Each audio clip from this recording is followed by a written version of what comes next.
देवर भाभी की शादी। रमाकांत और सावित्री जी के दो बेटे थे। बड़े बेटे का नाम था सुदीप और छोटे बेटे का नाम था अंशुल। सुदीप की शादी हो चुकी थी और उसकी पत्नी का नाम था अनन्या। अंशुल दूसरे शहर में रहकर एक बड़ी कंपनी में नौकरी करता था। कुछ दिनों के लिए अंशुल जब अपने घर आया हुआ था। बहुत दिनों के बाद आए हो बेटा, जल्दी जल्दी छुट्टियां ले लिया करो। अरे पापा, अभी 6 महीने पहले ही तो भाई की शादी में आया था। उसके बाद तो कंपनी वालों ने छुट्टी ही नहीं दी। हाँ, बात तो तेरी सही है। मेरी शादी के बाद तो तू अब घर आया है। लेकिन भाई, आपकी शादी को भी तो सिर्फ 6 महीने ही हुए हैं। लगता है अब तुम्हारी भी शादी जल्दी करनी पड़ेगी। तुम भी तो सुदीप से सिर्फ 1 साल छोटे हो। जल्दी से तुम्हारे भी हाथ पीले कर देते हैं। अरे कैसी बात करती है मम्मी, अभी मुझे कुछ दिन नौकरी तो करने दो। देवर जी, आपकी भी शादी हो जाएगी तो मेरा मन लग जाएगा। देवरानी आ जाएगी घर में। अनन्या देवरानी आ भी जाएगी तो कौन सा यहाँ रहेगी, वो तो इसके साथ नौकरी पर जाएगी। हाँ मम्मी जी, वैसे बात तो आपकी बिल्कुल ठीक है। और फिर कुछ महीनों के बाद ऑफिस से लौटते वक्त सुदीप का एक्सीडेंट हो जाता है और उस एक्सीडेंट में उसकी मौत हो जाती है। ये क्या दुखों का पहाड़ टूट पड़ा। जवान बेटे की मौत हो गई। क्या करेंगे अब हम लोग। शादी को सिर्फ 8 महीने हुए हैं। उसकी पत्नी ने अभी तो अपना जीवन जीना शुरू भी नहीं किया। मम्मी जी, पापा जी, मेरा क्या होगा? मेरी तो जिंदगी खराब हो गई। मैंने कभी सोचा भी नहीं था सुदीप मुझे इतना जल्दी छोड़कर चले जाएंगे। अरे बहू, सोचा तो किसी ने भी नहीं था। हम तुम्हारा दुख समझते हैं बेटा, लेकिन भगवान की मर्जी के आगे हम कुछ नहीं कर सकते। कितना अच्छा बेटा था मेरा। मैंने किसी का क्या बिगाड़ा था जो वो मुझे ऐसे छोड़कर चला गया। जब आखिरी बार भाई से मिला था तो सोचा भी नहीं था कि ये मेरी उनसे आखिरी मुलाकात होगी। इतने खुश थे भैया, मेरी शादी की बातें कर रहे थे। पूरा परिवार कुछ दिन इसी तरह दुखी रहता है। वक्त बीतता जाता है। सावित्री और रमाकांत जी महसूस करते हैं कि अनन्या काफी अकेली और दुखी रहने लगी थी। सावित्री, हमारी बहू की अभी उम्र ही क्या है, सिर्फ 25 साल, और उसके चेहरे की उदासी देखो। उसे इस तरह देखकर मुझे बिल्कुल अच्छा नहीं लगता। आप ठीक कहते हैं, अनन्या बहुत रोती है और उसका अकेलापन मुझसे भी नहीं देखा जाता। एक बात कहूं सावित्री, क्या हमें अपनी बहू की दूसरी शादी करवा देनी चाहिए? अरे लेकिन समाज वाले क्या कहेंगे कि हम अपनी विधवा बहू की शादी करवा रहे हैं। अरे लेकिन उसकी उम्र तो देखो, सिर्फ 25 साल की है। पूरी जिंदगी कैसे कटेगी सावित्री, कैसे रहेगी वो? मैं सब समझती हूँ जी, लेकिन पहले हमें खुद अनन्या से बात करनी होगी कि वो इस बात के लिए तैयार है या नहीं। उसके बाद ही हम कुछ कर सकते हैं। मुझे तो लगता है कि हमें अंशुल से भी इस बारे में बातचीत करनी चाहिए। उसका क्या ख्याल है, जरा पता तो करें। सावित्री और रमाकांत अंशुल को अपने पास बुलाते हैं।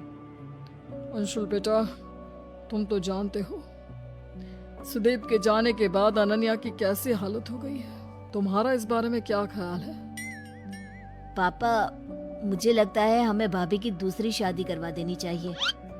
जब अंशुल भी कह रहा है तो ठीक है, हम अनन्या की शादी करवा देते हैं। वो खुश रहेगी तो हमें भी अच्छा लगेगा। रमाकांत और सावित्री अनन्या के लिए लड़का ढूंढते हैं, लेकिन अनन्या के विधवा होने की वजह से कभी उन्हें बहुत ज्यादा उम्र का लड़का मिलता तो कभी कोई अच्छा लड़का मिलता ही नहीं।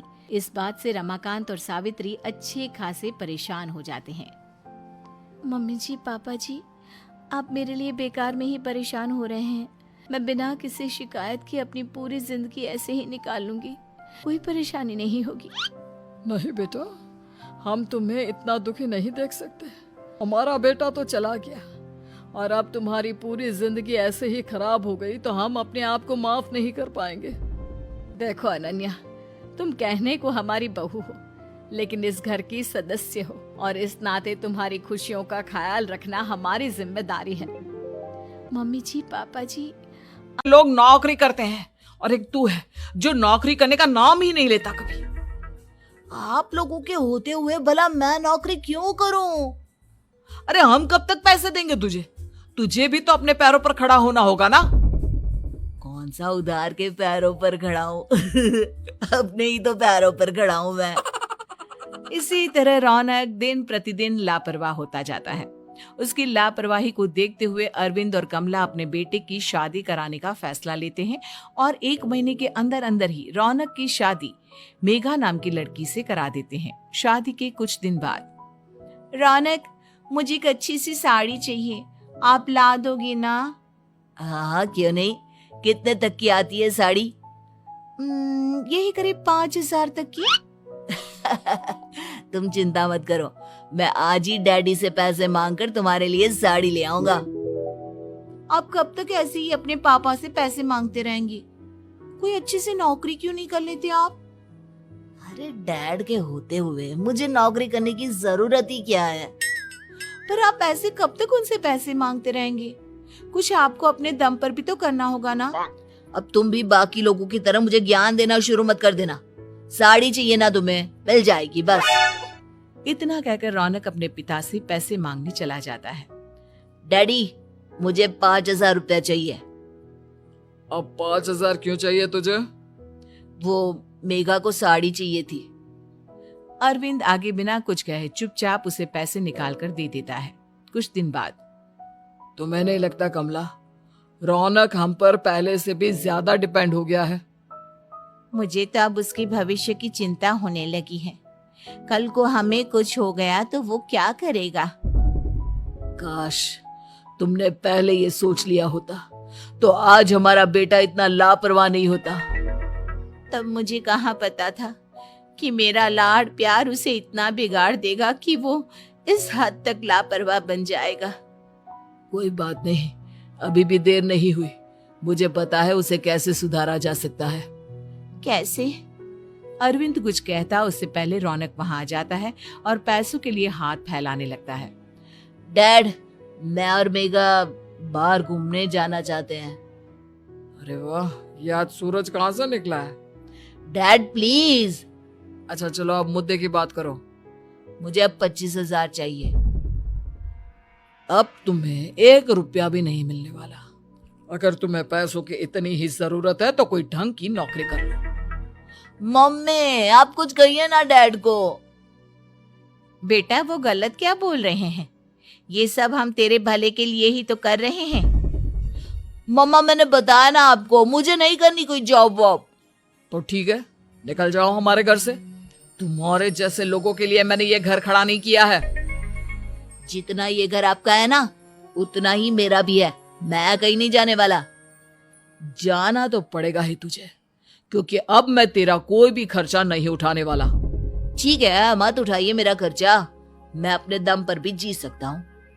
तो बेशर्मों की तरह अब तक यहाँ क्यों खड़ा है? अपना सामान ले और निकल जाए यहाँ से। रौनक पैर पटकते हुए वहां से चला जाता है। घर से निकालना जरूरी है क्या उसे? बिना पैसों के कौन रखेगा उसे किराए पर? अगर उसका भविष्य सुधारना है तो हमें अपने दिल पर पत्थर रखकर ये कदम उठाना ही होगा। दोनों बात कर रहे होते हैं कि रौनक अपनी पत्नी के साथ एक बड़ा सा बैग लेकर घर से निकल जाता है, लेकिन घर से बाहर उसे कोई भी मुफ्त में अपने घर किराए पर नहीं रखता। अंत में थक हार कर वो फिर से अपने घर चला जाता है। क्या हुआ? थोड़ी देर पहले तो दहाड़ते हुए घर से निकला था, अब क्या हुआ? नहीं रखा ना किसी ने तुझे किराए पर? डैड प्लीज, मैं कुछ दिनों में कोई अच्छी सी नौकरी शुरू कर दूंगा। आप तब तक तो हमें रख लीजिए प्लीज। सुबह से रात हो चुकी है लेकिन कोई हमें रखने को राजी नहीं है। अब आप ही बताइए, इतनी रात को मैं मेघा को लेकर कहाँ जाऊंगा? ठीक है ठीक है, बहू की वजह से मैं तुझे घर पर रख रहा हूँ, लेकिन तू इस घर में एक बेटे की नहीं बल्कि एक किराएदार की हैसियत से रहेगा। 3 महीने है तेरे पास। इन 3 महीनों के अंदर अंदर मुझे तेरी पहली तनख्वाह हाथ में चाहिए, समझ गया? पक्का डैड, इन 3 महीनों के अंदर। उतना अच्छा, आने वाले वक्त का क्या भरोसा? भाभी, भरोसा क्यों नहीं? हम तो हमेशा आपके बेटे को माँ बाप की तरह ही प्यार करेंगे। हाँ, लेकिन फिर भी मैं चाहती हूँ कि ये सारी प्रॉपर्टी मेरे बेटे के नाम हो जाए। अब मुझे नहीं लगता तुम दोनों को इसमें कोई भी परेशानी होगी, है ना? भाभी वैसे तो आप जो कह रही हैं वो बहुत जल्दबाजी है, लेकिन फिर भी अगर आपको ऐसा लगता है तो ठीक है, कल ही प्रॉपर्टी के पेपर बनवा लीजिए, मैं और माया उस पर साइन कर देंगे। इस तरह से अगले दिन प्रॉपर्टी के पेपर बनवाकर सारी प्रॉपर्टी दिलीप और कावेरी के बेटे के नाम पर करवा दी जाती है। कुछ दिनों के बाद सुधांशु, सुबह सुबह ये कौन लोग आ गए हैं तुम्हारे घर पर? भैया वो ऊपर वाला कमरा खाली पड़ा था ना, सोच रहा था किराएदार रख देता हूँ। लेकिन किराएदार रखने से पहले आपने हमसे पूछा भी नहीं। भाभी इसमें आपसे पूछने वाली क्या बात थी? हमें एक ही कमरे की जरूरत थी, इसलिए सोचा दूसरा कमरा किराए पर दे देते हैं, कुछ इनकम हो जाएगी। अरे माया, ये सारी प्रॉपर्टी अब मेरे बेटे के नाम पर है और यहाँ पर जो कुछ भी होगा उसके लिए तुम्हें मेरी या दिलीप की परमिशन तो लेनी पड़ेगी ना। हाँ सुधांशु, तुम्हारी भाभी ठीक ही तो कह रही है। अब देखो, तुमने खुद अपने हाथों से ये प्रॉपर्टी हमारे बेटे के नाम की है, वह अभी बहुत छोटा है, तो इस घर से रिलेटेड सारे फैसले तुम्हें हमसे पूछ कर लेने चाहिए। भाभी हमें तो लगा था कि आप हम लोगों से बहुत प्यार करती हैं, लेकिन आप तो हमारे साथ भेदभाव करने लगी। अरे, इसमें भेदभाव करने वाली क्या बात है? और मैंने कौन सा तुमसे कुछ गलत मांग लिया? अरे ले देकर मेरा बेटा इकलौता इस पूरे वंश का वारिस है, सब कुछ उसके नाम है। तुम्हें इस बात से जलन क्यों हो रही है? भाभी माया को जलन नहीं हो रही, वो तो बस ऐसे ही कह रही थी। सब जानती हूँ मैं, इसकी खुद की तो कोई औलाद पैदा नहीं हुई, बस इसीलिए जब देखो तब मेरे बेटे पर बुरी नजर डालती रहती है। देखो माया, कावेरी तुमसे बड़ी है, वो जैसा कहती है वैसा करो। और वैसे भी इस घर पर अब तुम लोगों का कोई अधिकार नहीं है, वो तो हम लोगों की भलाई समझो जो तुम्हें अभी तक यहाँ रहने दिया है। भैया आप इतने कैसे बदल गए? इस प्रॉपर्टी ने आपके दिल से हमारे लिए प्यार पूरी तरह खत्म कर दिया है क्या? इसी तरह वक्त बीतता जाता है और देखते देखते दिलीप और कावेरी का बेटा प्रणव 25 साल का हो जाता है और उसकी नौकरी लग जाती है। पापा आज मेरा अपॉइंटमेंट लेटर आ गया है, मैंने सिंगापुर में जॉब ज्वाइन कर ली है। लेकिन प्रणव, विदेश में नौकरी करने जाने से पहले तुम्हें कम से कम अपने मम्मी पापा से एक बार पूछना चाहिए था ना। इसमें पूछने वाली क्या बात है माँ, मैं सिंगापुर जाकर जॉब करना चाहता हूँ तो करना चाहता हूँ। देखो प्रणव, हमने तुम्हारे लिए इतनी सारी प्रॉपर्टी यहाँ पर रखी हुई है, उन सब का क्या होगा? यहाँ रहो, बिजनेस करो। सॉरी पापा, मैं यहाँ रहकर कोई बिजनेस नहीं करने वाला, और ये जितनी भी प्रॉपर्टी आपने मेरे लिए संभाल कर रखी है ना, ऐसे ही किसी को दान में दे दीजिए, क्योंकि मैं सिंगापुर से वापस इंडिया आकर कभी नहीं रहने वाला। दिमाग खराब हो गया है तेरा, जानता नहीं तेरी वजह से हमने तेरे चाचा चाची से लड़ाई करके पूरा घर तेरे नाम करवा दिया था। हाँ तो ऐसा करने से पहले आपको सोचना चाहिए था ना। और मम्मा, मैं तो वैसे भी उस वक्त 1 साल का था, मेरा इस मैटर से कोई लेना देना नहीं है। कैसी बात कर रहा है ये लड़का? अरे तेरी वजह से अपने छोटे भाई से दुश्मनी लेकर बैठा हूं मैंने तो उसे घर से भी निकाल दिया। जानता नहीं तू, बाजू वाले घर में एक छोटा सा कमरा किराए पर लेकर रहते हैं तेरे चाचा चाची, और ये सब मैंने तेरे लिए किया। देखिए पापा, आपने जो कुछ भी किया अपने लिए किया। मैंने आपसे कब कहा था कि मुझे ये प्रॉपर्टी और घर चाहिए? और वैसे भी अपने भाई के साथ इस तरह का बिहेव करके आपने कोई अच्छा काम तो किया नहीं। तू सही कह रहा है बेटा, हमने तेरे चक्कर में अपने छोटे भाई जैसे देवर और बहन जैसी देवरानी को इस घर से निकाल दिया। बहुत बड़ी गलती हो गई मुझसे। ठीक है मॉम, तो अब आप अपनी गलती सुधारो, लेकिन मुझे तो फॉरेन जाना है, मैं वहीं जाऊंगा।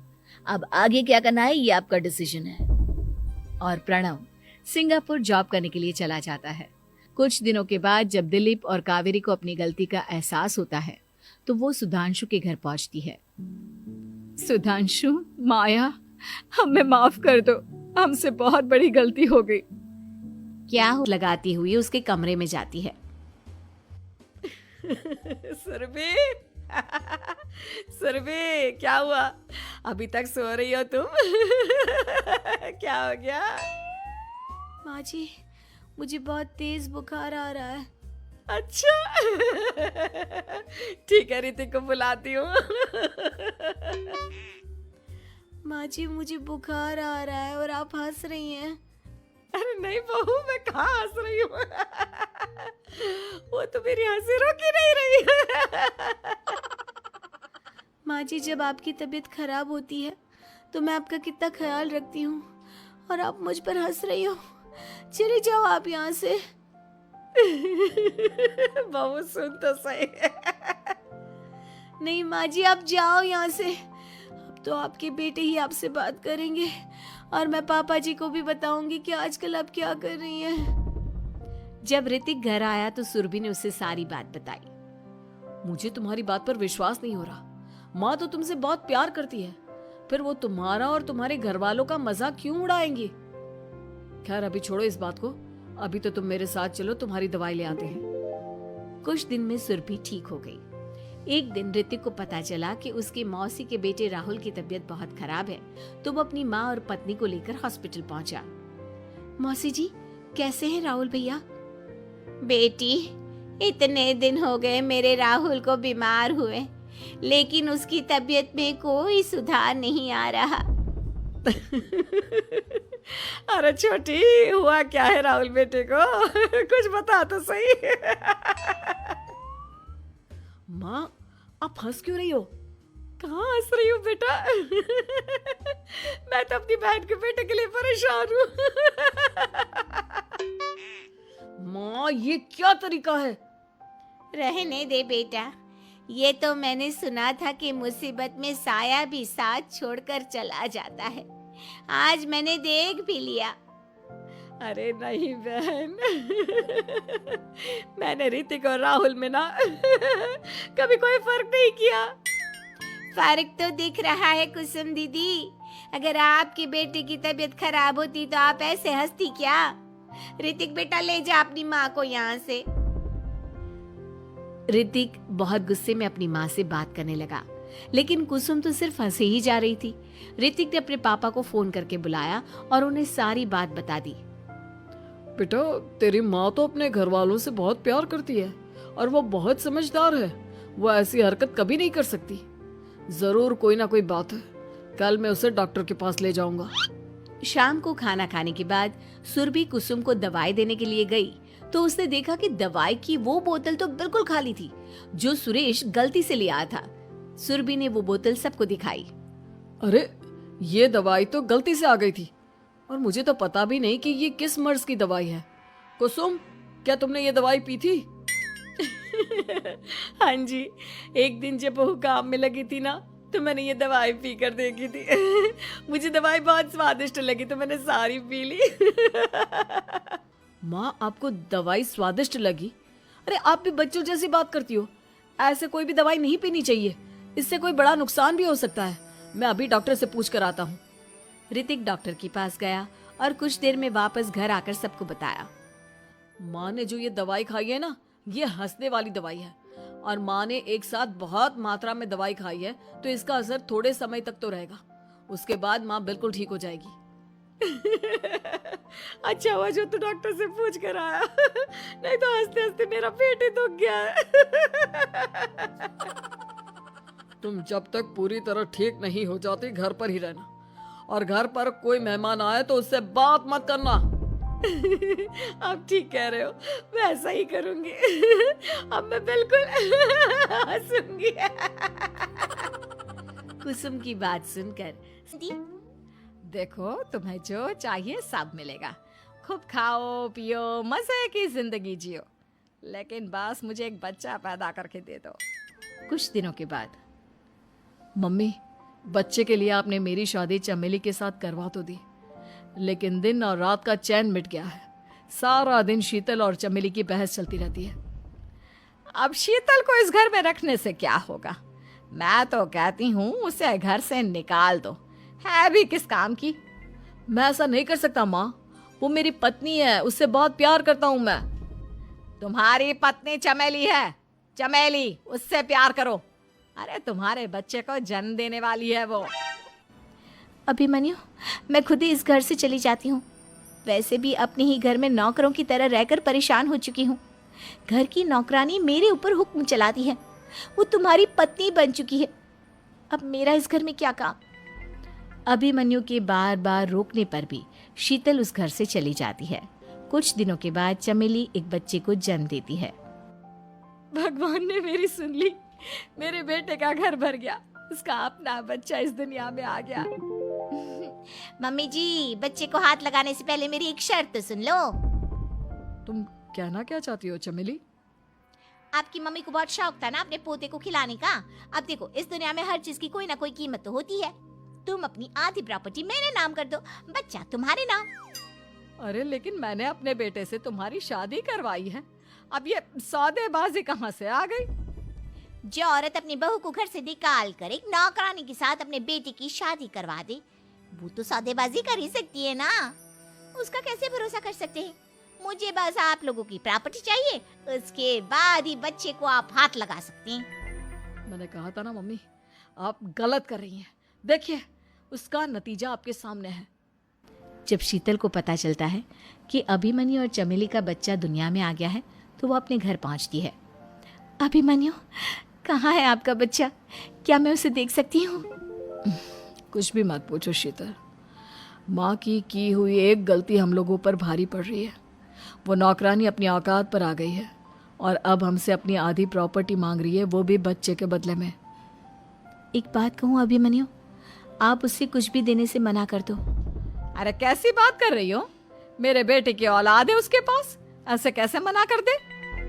मम्मी जी, वो अभिमन्यु का बच्चा नहीं है, वो चमेली और उसके बॉयफ्रेंड का बच्चा है। ये तुम क्या कह रही हो शीतल? ये देखिए वीडियो। चमेली और उसका बॉयफ्रेंड आपस में बातें कर रहे हैं कि उन दोनों ने मिलकर आपको बेवकूफ़ बनाया है और अब इस बच्चे के बदले आपसे प्रॉपर्टी भी हड़प लेंगे। हे भगवान, ये मुझसे क्या हो गया? ना तो बच्चा मिला और अपने बेटे की नौकरानी के साथ शादी करवा दी सो अलग। अब क्या होगा? मुझे माफ कर दो शीतल, मेरी वजह से तुम्हें बहुत तकलीफ हुई है। अभिमन्यु, मैंने कहा ना, उस नौकरानी को उसके बच्चे सहित इस घर से बाहर निकाल दो। लगता है मेरे अभिमन्यु का बाप बनने का सपना अधूरा ही रह जाएगा। अभिमन्यु, अपनी मम्मी से कहो कि परेशान ना हो। आपको याद है एक बार हम एक IVF सेंटर गए थे, मैंने फिर से वहाँ जाकर बात की थी और आपको पता है इस बार मैं प्रेग्नेंट हूँ, क्योंकि हमने वहाँ पर प्रोसीजर करवाया था जिसकी वजह से मैं प्रेग्नेंट हो गई थी और इस बात का पता मुझे बस कुछ महीने पहले ही लगा है। हमारा बच्चा इस दुनिया में आने वाला है अभिमन्यु। मुझे माफ कर दो शीतल बहू, मुझसे बहुत बड़ी गलती हो गई। कोई बात नहीं माँ, लेकिन अब हमें उस धोखेबाज नौकरानी को इस घर से बाहर निकालना है और इस घर की मालकिन को वापस घर लाना है, वो भी अपने बच्चे के साथ। 3 किलो आम। हाय रे, कौन है बाहर? ए जी, देखिए तो कौन है। पति बाहर जाता है, दरवाजा खोलता है तो सामने खड़ी होती है माँ। माँ जी, आप हम लोगों की बात सुन रही थी? सुन क्या रही थी? अरे जोर जोर से चिल्ला रहे थे तुम दोनों, तो सुनाई पड़ रही थी और नहीं तो क्या। हाँ वो तो ठीक है, लेकिन कुछ सुना तो नहीं ना? देख बहू, इतने आम खाना ठीक बात नहीं। अरे पेट में गर्मी कर देता है। 3-4 किलो आम कोई रोज खाता है क्या? चलिए माँ जी, अब बात खुल ही गई है तो ठीक है, अच्छा ही है। अब बाहर जाकर पार्क में पेड़ के नीचे बैठकर आम तो नहीं खाने पड़ेंगे मुझे। क्या तू ये रोज रोज? हाँ, ये जो रोज रोज हाथ में 100 रुपए लेकर मैं निकलती हूँ ना, उससे आम खरीद कर पार्क में बैठकर खा पी कर आती हूँ मैं। हाय रे, तुझे शर्म नहीं आती? मोहल्ले वाले क्या कहेंगे कि सास खाना भी नहीं खाने देती तो बहू बाहर बैठकर आम खाती है। हाँ, वो कल बगल वाली काकी यही बोल रही थी कि देखो बेचारी को। बहू, तूने इस आम के चक्कर में मुझे बुरा बना दिया। अब तू देख मैं क्या क्या करती हूँ। अरे जाने देना माँ। हाँ माँ, क्या है, तू तो भाभी के पीछे ही पड़ी रहती है। अरे कैसे बात कर रहे हो तुम दोनों? पैदा किया है मैंने तुम लोगों को और मुझे ही बुरा बना रहे हो। रहने दीजिए ना माँ जी, अब कुछ दिन तो बचे हैं, फिर तो आम दिखना ही बंद हो जाएगा। ठीक है, तो फिर खाओ आम, जितनी मर्जी खाने हैं खाओ। कल से छुप कर नहीं, सबके सामने खाओ। आम मैं ला कर दूंगी तुझे। अब क्या था, सास को भी चिढ़ हो जाती है कि बहू बाहर जाकर छुपकर आम खाती है और उसे मोहल्ले भर में बदनाम कर रही है। ये ले बहू, 2 बोरी आम आज ही खत्म करने हैं। मैंने कल 2 बोरी का ऑर्डर दे दिया है। बाकी खाने पीने की तू चिंता ना कर, वो मैं बना लूंगी। चबूतरे में जाकर बैठ जा। अब कोई भी आने जाने वाला देखता कि बहू बैठकर आम खा रही है और सास वो बेचारी घर का काम कर रही है। अरे गुड्डू की अम्मा, तू ही काम करती है क्या? ये बहू, इसको तो मैंने रास्ते में आम खाते देखा था। पूछा तेरी सास खाना नहीं देती तो कह रही थी नहीं। हाँ, बहू है तो कुछ भी बोलती है। अब इसको आम खाने पसंद है तो मैंने कहा तू आम खा बेटा, इसलिए वो खा रही है और मैं काम कर रही हूँ। लेकिन बहू बोरी भर भर कर आम खाकर इतनी पक जाती है कि एक दिन टपक ही जाती है। नहीं नहीं माँ जी, अब नहीं होगा, इतने आम मैं नहीं खा सकती। अरे कैसी बात कर रही है बहू, अभी तो 2 बोरी और है। हाँ, तभी ननद आ जाती है। और क्यों रे छुटकी, देख तेरी भाभी की कैसी खातिरदारी कर रही हूँ। तुझे भी ऐसी ही सास चाहिए ना। गांव की जिठानी शांति अपने 2 बेटों अर्नव और आरुष के साथ शांति से जीवन बिता रही थी। लेकिन शांति के पति सोहन से उसकी कभी कभार थोड़ी अनबन हो जाती थी। एक दिन शांति रोज की तरह सुबह का खाना बना रही थी, तभी दरवाजे की घंटी बजी। घंटी की आवाज सुनकर वो दरवाजे की ओर जाते हुए कहती है, अरे आती हूँ, कौन है, सब्र करो। शांति दरवाजा खोलती है तो देखती है कि उसके जेठ मोहनदास सामने खड़े होते हैं। वो सक पकाकर अपना घूंघट करती है और पैर छूकर कहती है, आइए आइए जेठ जी। कैसी हो शांति? जी मैं तो बिल्कुल ठीक हूँ, सब आपकी मेहरबानी है भाई साहब। शांति और मोहनदास की बातें सुनकर शांति का पति सोहन और उसके दोनों बेटे बाहर आ जाते हैं। अरे भैया राम राम, कैसे हो आप? राम राम भाई। अरे शांति, ऐसे खड़ी खड़ी क्या देख रही हो? चाय कॉफी कुछ लेकर आओ, भैया आए हैं। शांति तेजी से रसोई की ओर आगे बढ़ती हुई कहती है, अरे मेरी माँ, गेट खोलने के चक्कर में मेरे तो चावल ही जल गए। वो दौड़ी दौड़ी रसोई में जाती है और देखती है कि सारे चावल जल गए हैं। वो दोबारा चावल बनाने में लग जाती है। इतने में सोहन आवाज लगाता है, अरे शांति, तुम्हारे चावल का रोना खत्म हो गया हो तो चाय ले आओ। जी लाती हूँ अभी। शांति जल्दी जल्दी चाय बनाती है और मोहनदास को चाय देती है। सब एक दूसरे की खैर खबर पूछते हुए चाय पीते हैं। चाय खत्म होती ही मोहनदास शांति की ओर देखते हुए मजाक में कहते हैं, शांति, अब तुम्हारी चाय में दम नहीं रहा, अब हमें चाय बनाने वाली बदलनी पड़ेगी। ये कैसे मुमकिन होगा जेठ जी, घर और बाहर का सारा काम मुझे ही करना पड़ता है और कभी कभी जल्दी जल्दी के चक्कर में काम बिगड़ जाते हैं, जैसे आज चावल जल गए। अरे इसी का तो हल लेकर आया हूँ। मैंने रिश्ता देखा है अर्नव और आरुष के लिए। दोनों लड़कियाँ बहुत सुंदर और सुशील हैं। अगर आप दोनों इजाज़त दें तो बात करूँ आगे। सोहन और शांति रिश्ते की बात सुनकर कहते हैं, अब ठीक है, बात चलाइए ना भैया, पर पहले लड़की के बारे में कुछ बताइए तो सही। हाँ हाँ भाई साहब, लड़की कैसी है, परिवार कैसा है, कहाँ के रहने वाले हैं? देखो, परिवार तो बहुत अच्छा है, पर वे दोनों लोग बहुत गरीब हैं। दहेज में कुछ मिलेगा नहीं। अरे हमें दहेज में कुछ चाहिए भी नहीं, बस लड़की संस्कारी होनी चाहिए। एक लड़की तो पढ़ी लिखी है और शहर की रहने वाली है, पर दूसरी अपनी गरीबी की वजह से पढ़ न सकी और गांव में रहती है। लेकिन दोनों है बहुत खूबसूरत। अगर तुम सबको देखते ही पसंद ना आ जाए तो मेरा नाम बदल देना। हाँ, पर तो हम आके मूंद कर भरोसा कर सकते हैं भैया। आप आगे बात चलाइए, हम शादी करने को तैयार हैं। कुछ ही दिन में अर्नव और आरुष की शादी हो जाती है। आरुष की शादी अनपढ़ लड़की मंजरी से हो जाती है, जो कि बहुत भोली भी होती है, और अर्नव की शादी पढ़ी लिखी लड़की तनुजा से हो जाती है, जो कि घमंडी और चालू होती है। एक दिन मंजरी घर के काम कर रही थी कि अचानक शांति उसे आवाज लगाती है, बड़ी बहू, ओ बड़ी बहू, मंजरी जल्दी यहाँ आओ। मंजरी जल्दी जल्दी शांति के पास जाती है। बेटा मेरे पैर दबा दे, बहुत दर्द हो रहा है। जी माँ जी, बस बर्तन धोकर आती हूँ। अरे बैठ यहाँ, मेरे पैर में बहुत तेज दर्द हो रहा है। बर्तन छोटी बहू धो लेगी। मंजरी शांति के पैर दबाने लगती है तो शांति तनुजा को आवाज लगाती है। छोटी बहू, और छोटी बहू। तनुजा थोड़ी देर से आराम से चलकर आती है। जी माँ जी, आपने बुलाया मुझे? आपको कोई काम था क्या? तू कुछ काम कर रही है या? शांति की बात काटते हुए तनुजा बोलती है। कुछ नहीं माँ, फोन पर अपने घर पर बात कर रही थी। अरे बाद में बात करियो अपने घर वालों से, पहले जाके बर्तन धो ले। तनुजा मुंह बनाते हुए अपनी जेठानी की ओर देखती है और मन ही मन कहती है, ये महारानी वहाँ बैठी है, ये नहीं कि बर्तन धो ले। मैंने इतनी पढ़ाई बर्तन धोने के लिए की थी क्या? तनुजा दांत पीसकर वहां से चली जाती है। अगले दिन सब दफ्तर चले जाते हैं, तभी डाकिया चिट्ठी लाता है। शांति चिट्ठी लेकर मंजरी से कहती है, बड़ी बहू, जरा छोटी बहू को बुलाना, एक चिट्ठी आई है।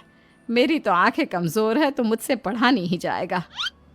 मंजरी तनुजा के पास जाकर कहती है, तनुजा, तुम्हें माँ जी बुला रही हैं। मुझ पर हुक्म मत चलाओ, काम बताओ काम।